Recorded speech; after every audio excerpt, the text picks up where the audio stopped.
Assalamualaikum warahmatullahi wabarakatuh. Yang saya hormati Bu Atika SPSI MSI selaku Ibu dosen mata kuliah Terapi Lintas Budaya. Dan tidak lupa saya mengucapkan terima kasih kepada teman-teman saya yang telah menyimak dan mendengarkan video dari presentasi kelompok kami. Sebelum saya melanjutkan ke presentasi, alangkah baiknya saya membacakan Al-Quran yang bertemakan dengan tasawuf, yaitu surat Al-Maidah ayat 54. A'udzu billahi minasyaitonir rajim. Bismillahirrahmanirrahim. Ya ayyuhalladzina amanu man yartadda minkum an dinihi fasawfa ya'ti Allahu biqaumin yuhibbuhum wa yuhibbunahu adillatin 'alal mu'minin a'izzatin 'alal kafirin yujahiduna fi sabilillah wa la yakhafuna lawmata la'imi. Dzalika fadlullahi yu'tihi man yasha' wallahu wasi'un 'alim. Shadaqallahul 'alim. Ayat tersebut secara eksplisit menjelaskan ciri-ciri aliran tasawuf sebagai berikut. Yang pertama, Allah mencintai mereka dan mereka pun mencintai Allah. Yang kedua, bersikap lemah lembut terhadap orang-orang mukmin dan bersikap tegas terhadap orang-orang kafir. Sifat ini merupakan hasil kecintaan kepada Allah. Seorang yang cinta kepada Allah akan menjadi seorang yang arif lagi bijaksana, yang akan selalu gembira dan senyum. Bersikap lemah lembut karena jiwanya dipenuhi oleh sifat Allah yang paling dominan, yaitu rahmat dan kasih sayang. Inilah yang menghasilkan rasa persaudaraan seagama yang menjadikannya bersikap toleran terhadap kesalahannya, lemah lembut dalam sikap dan perilakunya, termasuk ketika menegur atau menasihati. Sikap ini yang mengantar seorang muslim merasakan derita saudaranya, sehingga memenuhi kebutuhannya dan melapangkan kesulitannya. Sedang sikap tegas kepada orang-orang kafir bukan berarti memusuhi pribadinya atau memaksakan mereka memeluk Islam, atau merusak tempat ibadah dan menghalangi mereka melaksanakan tuntutan agama dan kepercayaan mereka, tetapi bersikap tegas terhadap permusuhan mereka dan upaya-upaya mereka melecehkan ajaran agama dan kaum muslimin. Terima kasih telah mendengarkan bacaan ayat suci Al-Quran beserta arti dan tafsirannya. Selanjutnya saya akan memperkenalkan diri. Perkenalkan, nama saya Tribisya Sriwati, dan tidak lupa teman-teman saya yang akan mendampingi presentasi saya, yaitu Sifatul Mustamirah dan Fania Arista. Pertama-tama marilah kita membaca basmalah bersama-sama.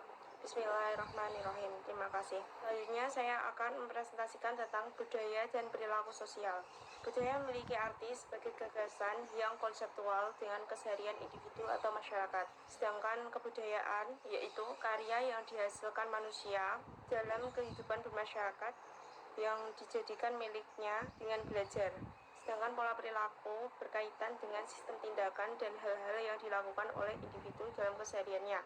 Jadi, bentuk dan struktur perilaku secara umum ditentukan oleh lingkungan budaya. Dalam budaya dan perilaku sosial, kita akan membahas 4 bab. Yang pertama, manusia sebagai homo socius. Yang kedua, budaya dan perilaku sosial dalam konteks sosial atau social self. Yang ketiga, perbedaan budaya dan perilaku antar kelompok.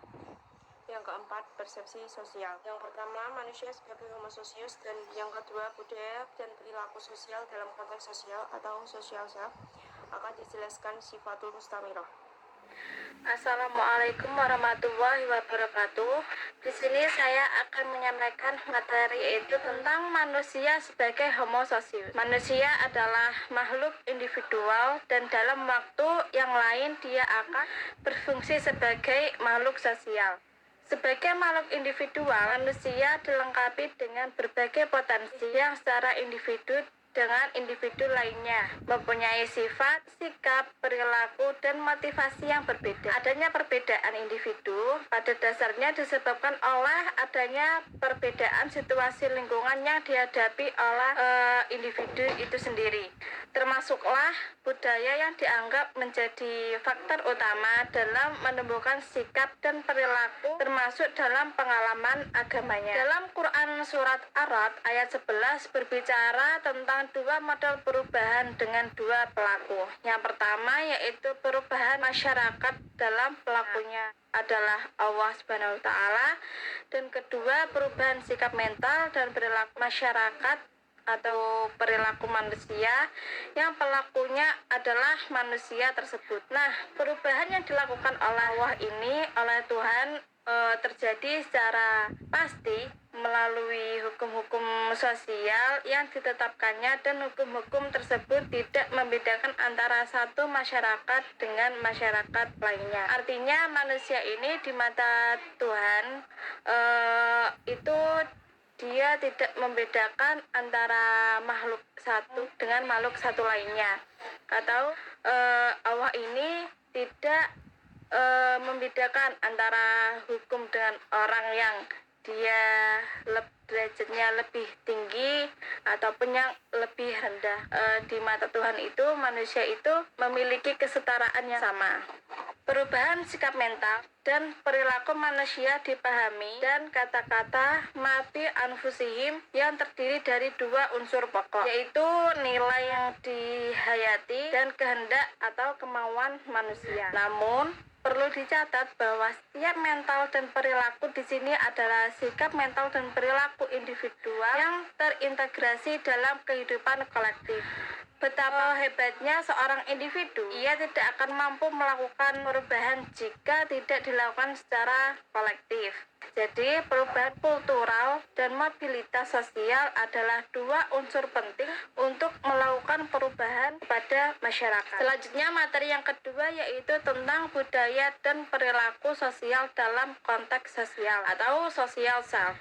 Lingkungan termasuk kebudayaan memiliki pengaruh yang besar dalam membentuk pribadi seseorang. Setiap orang memiliki pola sikap dan perilaku tertentu dikarenakan adanya reinforcement, penguatan ganjaran dari masyarakat untuk sikap dan perilaku tersebut, bukan untuk sikap dan perilaku yang lainnya. Kebudayaan dengan berbagai macam bentuk dan jenisnya itu selalu diturunkan dan diajarkan oleh generasi tua kepada generasi muda. Jadi kebudayaan itu secara turun-temurun dari zaman dahulu kala, zaman masih nenek moyang gitu ya, sampai sekarang ini. Bisa melalui pendidikan, baik pendidikan secara formal, informal, ataupun juga non-formal, atau melalui kesenian. Ada tarian, lukisan, gambaran hidup atau patung, cerita, nyanyian, sandiwara, dan lain-lain. Bisa pula melewati ajaran agama lewat gambaran secara seremonial, adat istiadat, tradisi, dan lain-lain. Nah, seiring dengan proses transformasi budaya dari masa ke masa, baik langsung maupun tidak langsung, terbentuklah kognisi dalam artian pengertian, pengalaman, pemahaman, pengetahuan, kepercayaan, dan keyakinan, yang selanjutnya diikuti oleh berbagai bentuk afektif perasaan, yaitu rasa senang, rasa gembira, rasa rindu, sedih, takut, marah, benci, dan bentuk emosi lainnya yang pada akhirnya semua digiring kepada kesiapan untuk menerima atau menolak. Nah, jika ketiga unsur berjalan secara seimbang, maka akan terbentuklah sikap seseorang individu. Dan bila hal ini jadi secara bersamaan terhadap suatu objek, maka terbentuklah sikap sosial. Jadi, kebudayaan dengan berbagai macam ragamnya masing-masing akan membentuk dan memperkuat sekaligus merubah sikap dan perilaku secara individu maupun secara sosial yang berbeda di lingkungan kebudayaan yang bersangkutan. Materi selanjutnya akan disampaikan oleh Mbak Fania. Perbedaan budaya dalam perilaku antar kelompok. Manusia memiliki kebutuhan untuk menjadi anggota dalam suatu kelompok karena individu yang berada pada suatu keanggotaan akan memiliki hubungan interpersonal yang baik. Setiap individu dalam lingkungan sosialnya mempunyai perbedaan saat mereka saling berinteraksi.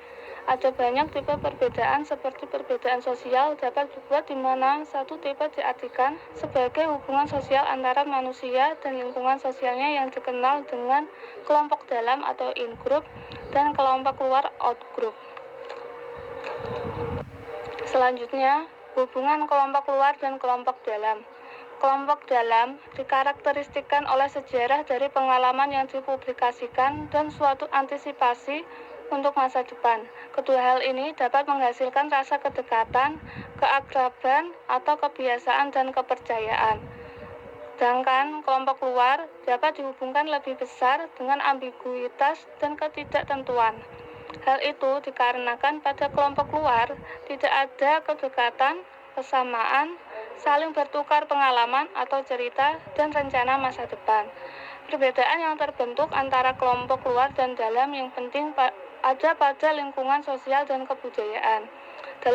Dalam observasi yang dilakukan pada orang yang memiliki perbedaan budaya, mungkin tidak mempertimbangkan persamaan tipe dari orang dan hubungan saat mendefinisikan atau mengkategorikan kelompok dalam dan kelompok luar. Dalam bab 4, persepsi sosial. Menurut Didi Mulyono, persepsi adalah inti dari komunikasi. Kenapa disebut inti dari komunikasi? Karena jika persepsi kita tidak akurat, tidak mungkin kita berkomunikasi dengan efektif. Persepsilah yang menentukan kita milih suatu pesan dan mengabaikan pesan yang lain.